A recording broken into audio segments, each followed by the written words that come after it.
ఐఐటియన్లను అడ్డదారులు తొక్కించారు.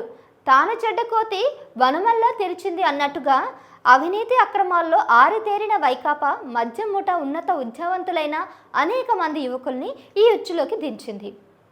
ఖరగ్పూర్, మద్రాస్ వంటి ప్రతిష్టాత్మక ఐఐటీలు చదువుకొని పట్టభద్రులైన పలువురిని మద్యం కుంభకోణంలో కీలక పాత్రధారులుగా మార్చేసింది.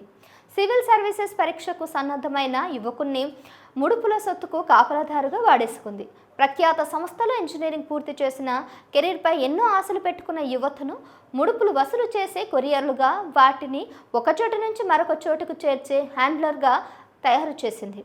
కొందరు తెలిసే ఈ కుంభకోణంలో భాగస్వాములవగా, మరికొందరు మాత్రం ఇదేదో ప్రభుత్వ ప్రాజెక్ట్ అనుకుని అడుగుపెట్టి క్రమంగా ఈ ఊబిలో కూరుకుపోయారు. చేతి నిండా డబ్బు వస్తుండడంతో ఆ అడ్డదారిలోనే కొనసాగారు. వైకాపా మద్యం ముఠా చేతుల్లో కీలుబొమ్మలయ్యారు. రాష్ట్రంలో ప్రభుత్వం మారి మద్యం కుంభకోణం మూలాలు వెలికి తీస్తుండడంతో దీనిలో కీలక పాత్రధారులుగా వ్యవహరించిన వారిని విదేశాలకు పంపేశారు.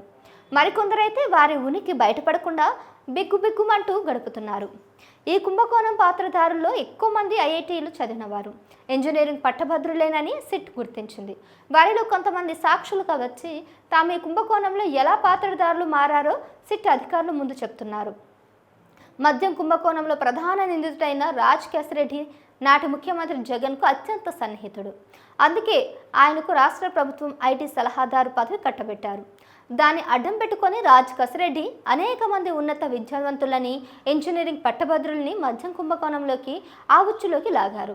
ఏపీ ప్రభుత్వం నుంచి ప్రాజెక్టులు ఇప్పిస్తానని, ఆ ప్రాజెక్టులో కీలక స్థానాలు నియమిస్తానని ప్రలోభపెట్టి అవన్నీ నిజమేనని నమ్మి వారి జీవితాలను నిలువున ముంచేశారు.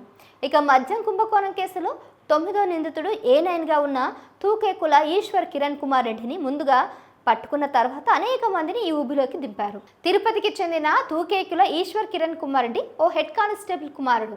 ఐఐటి ఖరగ్పూర్లో చదువుకున్నాడు. అతను 2015లో డీకార్డ్ లాజిస్టిక్స్ ప్రైవేట్ లిమిటెడ్ అనే సంస్థను స్థాపించాడు.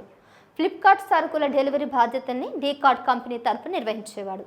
రాజ్ కసిరెడ్డితో పరిచయం అవడంతో ఇది పెద్ద కుంభకోణం అని తెలిసి మద్యం దందాలో కీలక పాత్రధారిగా మారాడు. ప్రధానంగా డిస్టిలరీ, మద్యం సరఫరా కంపెనీల నుంచి ముడుపుల సొమ్మును దర్యాప్తు సంస్థలకు చిక్కకుండా రాబట్టుకునేందుకు డొల్లా కంపెనీలను స్థాపించాడు. డిస్టిలరీలు, మద్యం సరఫరా కంపెనీలు చెల్లించే ముడుపుల సొమ్మును వీటి ద్వారా రూటింగ్ చేసేవాడు.